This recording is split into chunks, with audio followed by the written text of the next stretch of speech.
In the vastness of biblical history, some names shine for the number of deeds, others shine for the silence around them. Enoch belongs to this second group. Little is said, little is described, but the little that is said is enough to provoke mystery and reverence. A man who lived before the flood, who never died, and who was taken by God.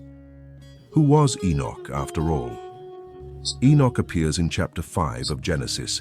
He is described as the seventh descendant of Adam, a number that in biblical symbolism carries the idea of completeness, son of Jared and father of Methuselah, who would become the longest-lived man in biblical history. But the years surrounding him were not just long, they were dense. Enoch lived in a primitive era, in the early centuries of humanity, when the earth still carried the echo of Eden. The garden was closed, the cherubim guarded its entrance. However, the memory of Eden was beginning to fade. The world was quickly becoming corrupt.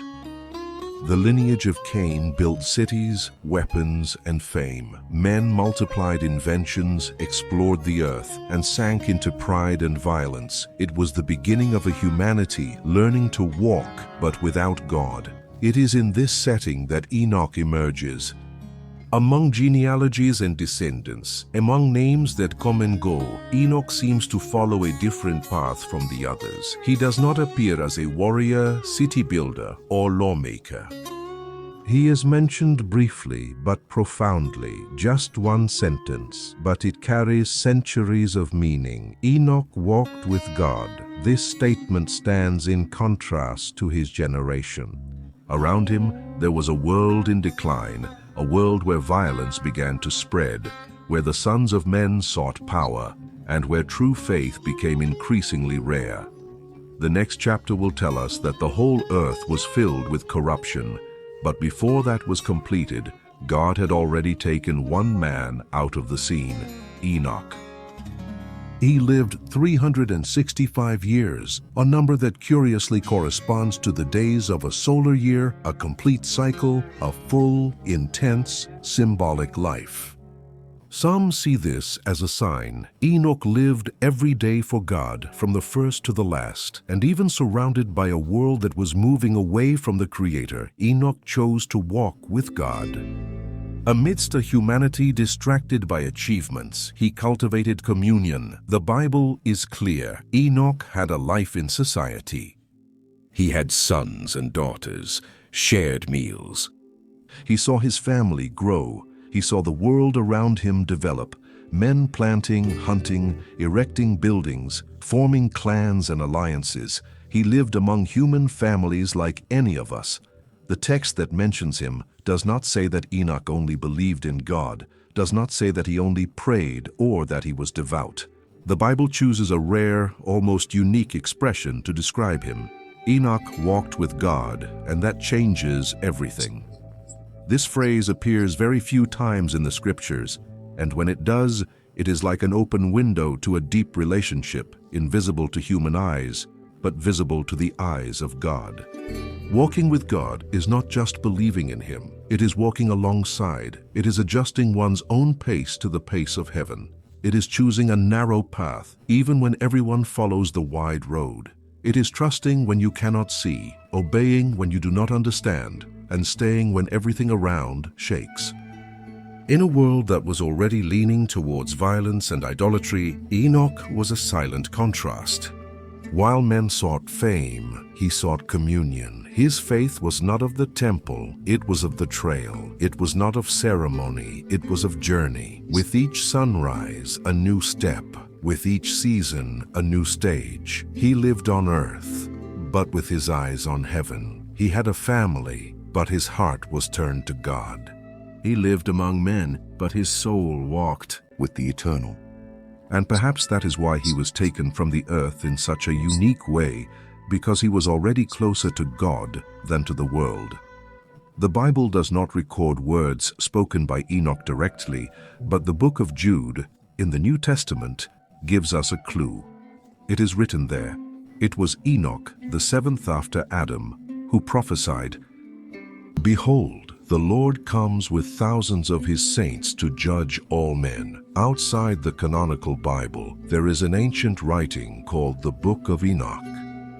It is not considered inspired by the main Jewish and Christian traditions, but it is an influential work cited by biblical authors, including in the New Testament. In this book, Enoch is portrayed as someone who had heavenly visions, who was taken to the heavens, who conversed with angels, and who saw the behind the scenes of creation and divine judgment. He saw 7 golden mountains shining at sunset when enormous angels with radiant faces surrounded him. In the center, there is a flaming crystal throne from which an intense light emanates.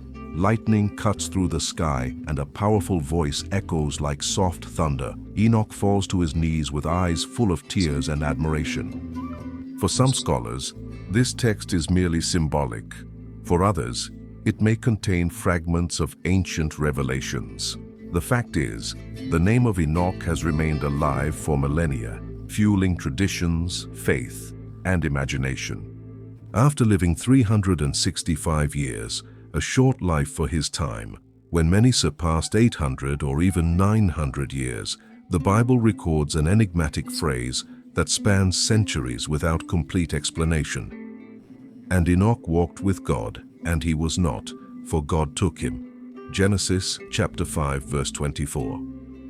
The genealogy of Genesis follows an almost unchanging pattern. So-and-so lived for so many years, had sons and daughters, and then died. But with Enoch, the pattern breaks. There is no mention of death, no tomb, no farewell, only silence and mystery. The Bible does not say, "And in what was buried, it says he did not appear anymore." It's as if he simply vanished from human sight, a man who walked with God and one day went away with him. The Christian tradition understands this as rapture, the first recorded experience of someone being taken from earth directly to heaven, without experiencing death, without going through the grave.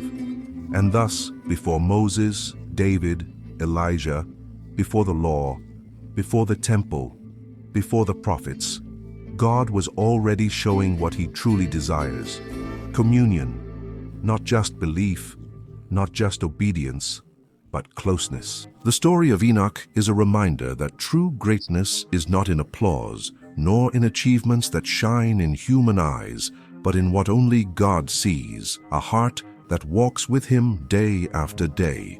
A gentle yet firm invitation: walk with God. Even if no one sees, he will see. Even if the world does not understand, he will understand, because in the end, that is what remains, the steps taken alongside the eternal. Enoch walked with God, and this path has no signs, no spotlights, no crowds. It is a path made of silence, constancy, choices that no one applauds, but that heaven records. Today, while so many chase visibility, influence, or success, the story of Enoch invites us to something deeper: to walk with God when no one is watching, to trust even without signs, because in the end, what truly matters is not being remembered by men, but being an honorable and true child of God. And with this reflection, we end this video about the story of Enoch. Thank you for all the comments you have made. It gives me strength to continue. Until the next video, stay with God.